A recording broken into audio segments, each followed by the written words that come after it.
Last April, a man named Robert showed me his tax return. He's 68 years old, retired teacher, lives modestly in New Jersey, drives a 10-year-old Honda, clips coupons. Robert does everything right, saves money, lives below his means, never wastes a dime. But when I looked at his tax return, I almost fell off my chair. Robert had paid $11,400 in federal taxes on a retirement income of $67,000. I looked at him and said, "Robert, you should have paid about $3,200. He went pale. He said, "What are you talking about?" I showed him, line by line, dollar by dollar. Robert had overpaid by over $8,000 in 1 year. And here's what made me sick to my stomach. He'd been making the same mistakes for 6 years. 6 years times $8,000. That's $48,000. Gone. Money he could have spent on his grandchildren. Money he could have used to travel. Money that belonged to him. Robert isn't stupid. Robert is careful. Robert just didn't know what he didn't know. And I'm willing to bet you're making some of the same mistakes right now. Today, I'm going to show you 7 tax mistakes that retirees make constantly. 7 ways people hand money to the IRS that they could have kept. And mistake number 6? That's the one that cost Robert the most. I'm saving it for last because it's the one almost everyone gets wrong. Let's start with a mistake that seems smart but isn't. Mistake number 1. You're withdrawing from the wrong accounts in the wrong order.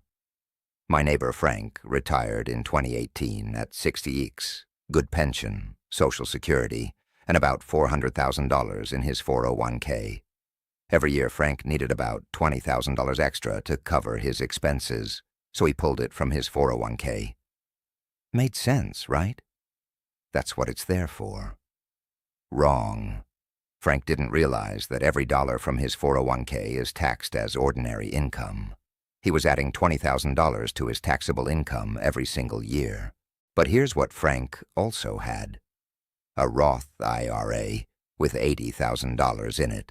Money he could have withdrawn completely tax-free. And he had a regular brokerage account with stocks that had barely increased in value. Money he could have withdrawn with almost no tax consequences. Frank was pulling from the account that hurt him most, while leaving tax-free money sitting untouched. Over 5 years, this cost him roughly $12,000 in unnecessary taxes. Here's what you need to understand. The order you withdraw matters. Not all retirement accounts are equal. Generally speaking, in your lower income years, you might want to tap taxable accounts first. Use Roth accounts strategically. Think about your tax bracket before pulling from traditional 401ks and IRAs. This isn't simple. Everyone's situation is different. But the point is this: think before you withdraw. Or better yet, get someone who understands this to help you plan. Don't be like Frank. Don't grab from the first account you see. Now that mistake cost Frank $12,000 over 5 years.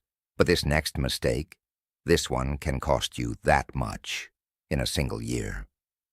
Mistake number 2. You're triggering taxes on your Social Security without realizing it. My friend Gloria, she's 71 now. Retired nurse, gets about $20,100 per month from Social Security. That's $25,100 per year.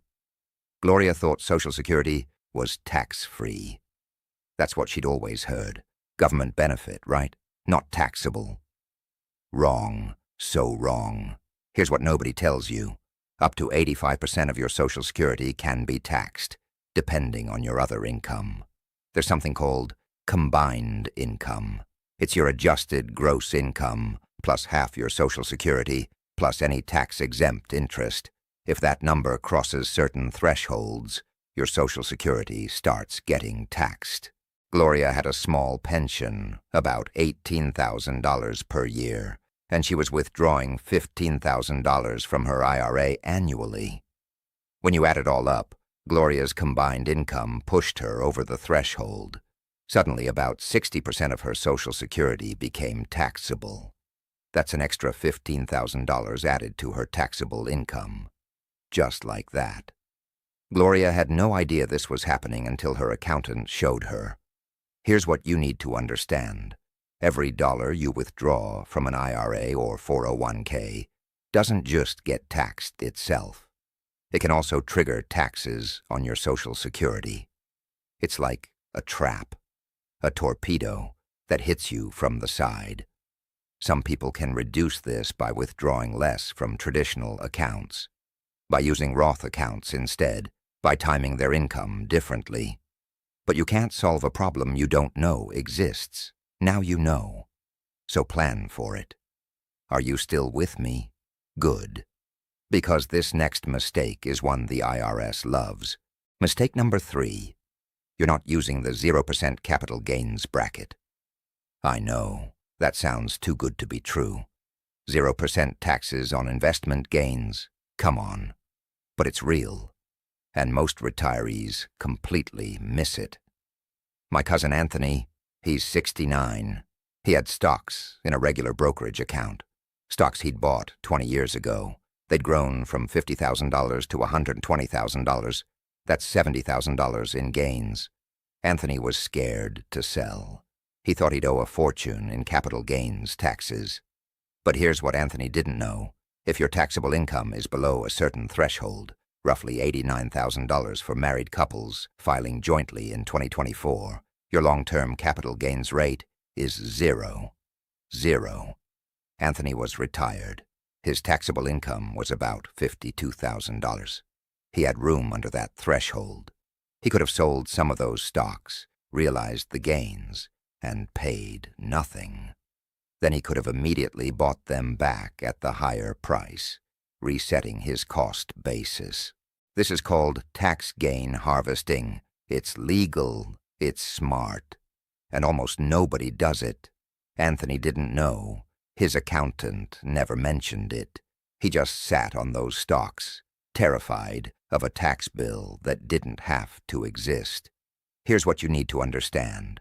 In retirement, you might have years where your income is lower than it's ever been.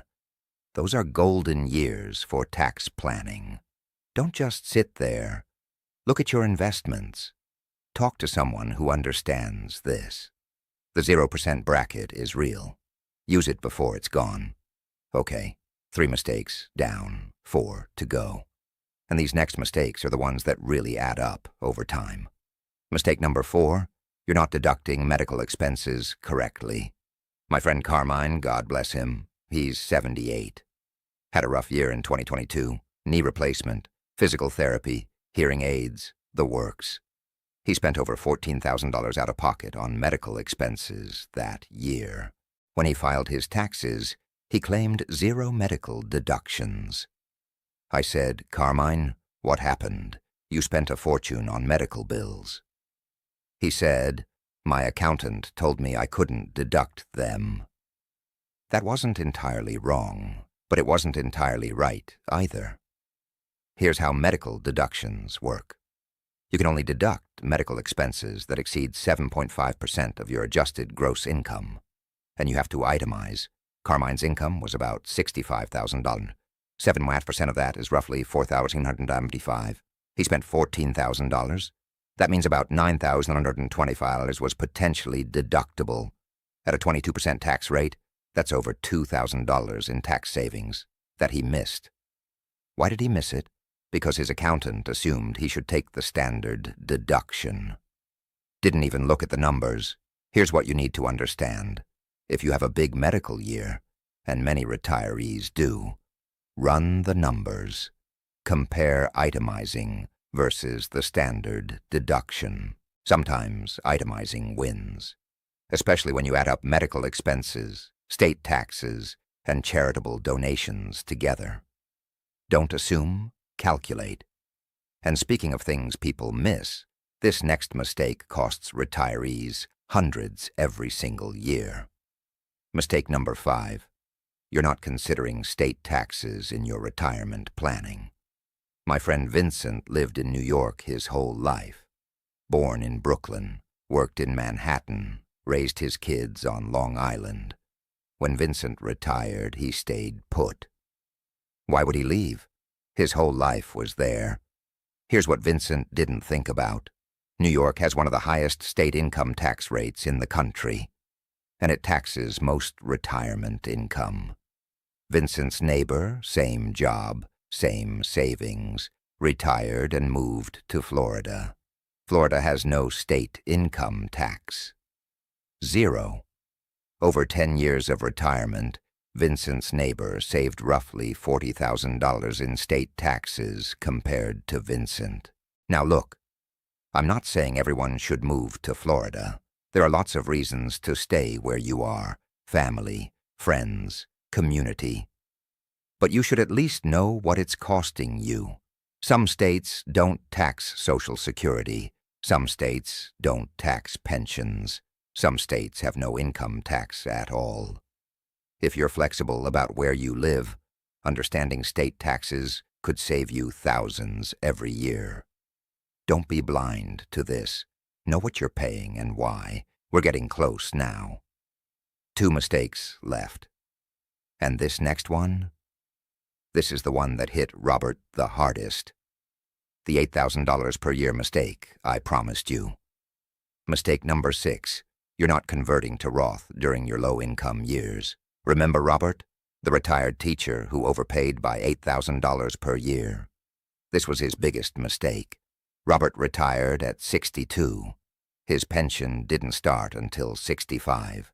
Social Security didn't start until 67. For 3 years, Robert had very low taxable income, maybe $25,000 per year. Do you understand what that means? Robert was in the lowest tax brackets of his entire adult life. 10%, maybe 12%. This was a golden window. Robert had $340,000 in his traditional IRA, money that would eventually be taxed at whatever rate applied when he withdrew it. During those low-income years, Robert could have converted portions of that IRA to a Roth, paid the taxes at 10% or 12%, moved the money into an account where it would never be taxed again. Instead, Robert did nothing. He let those 3 years slip by. Then his pension started. Social Security started. Suddenly his tax bracket jumped to 22%, and later, when required minimum distributions kicked in, it jumped to 24%. Every dollar in that traditional IRA will now be taxed at 22% to 24%, instead of 10% to 12%. That's the difference of over 10% on $340,000 of retirement savings. Do you see what happened? Robert had a window, a gift from the tax code, 3 years where he could have moved money from a high-tax future to a low-tax present. He didn't. Take it. Because nobody told him. Here's what you need to understand. The years between retirement and Social Security are precious. The years between retirement and required minimum distributions are precious. If your income is temporarily low, that might be the time to do Roth conversions. Pay the taxes now, while they're cheap. This is advanced planning. This requires someone who knows what they're doing. But the savings are enormous, tens of thousands of dollars, sometimes more. Robert missed it. Don't you miss it too? One more mistake, and this one catches people by surprise. Mistake number 7. You're triggering higher Medicare premiums without knowing it. My neighbor Angela had a great year in 2021. She sold some property, made about $180,000 in profit. Good news, right? Then she got a letter from Medicare. Her premiums were going up, way up. There's something called IRMA, Income-Related Monthly Adjustment Amount. If your income exceeds certain thresholds, Medicare charges you more for Part B and Part D. Angela's property sale pushed her over the threshold.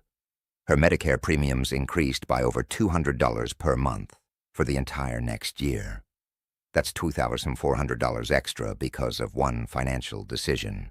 Here's what you need to understand. Medicare looks at your income from 2 years ago.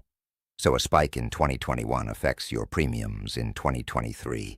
If you're planning to sell property, do a Roth conversion, or realize big capital gains, think about how it will affect your Medicare costs. Sometimes it makes sense to spread the income over multiple years. Sometimes there are strategies to minimize the impact. But you have to plan ahead. You have to know the rules. Angela didn't know. Nobody warned her, and she paid the price. 7 mistakes. Let me say them one more time. 1. You're withdrawing from the wrong accounts in the wrong order. 2. You're triggering taxes on your Social Security without realizing it. 3. You're missing the 0% capital gains bracket. 4. You're not deducting medical expenses when you should. 5. You're not considering state taxes in your planning. 6. You're not doing Roth conversions during your low-income years. 7. You're triggering higher Medicare premiums without knowing it. 7 mistakes. Thousands of dollars, sometimes tens of thousands. And the IRS isn't going to call you and say, "Hey, you overpaid. Want your money back?" Here's what I want you to do. This week, not next month, this week. Look at your last tax return. Really look at it. Ask yourself, which accounts am I withdrawing from? Am I paying taxes on my Social Security? Do I have low-income years I could use for Roth conversions? And if you don't know the answers, get help. Find a tax professional who specializes in retirement. Find a financial advisor who understands these strategies. This is too much money to leave on the table. This is your money. You worked your whole life for it. Don't hand it to the IRS because you didn't know the rules. I've watched too many people overpay their taxes in retirement. Good people. Careful people. People like Robert who do everything right except this one thing. The tax code is complicated. It's designed to be complicated. But that doesn't mean you have to lose. Now you know what to look for. Now you can fight back. This is Retire with Clarity. I'll see you in the next video. And remember, every dollar you give the IRS is a dollar you can't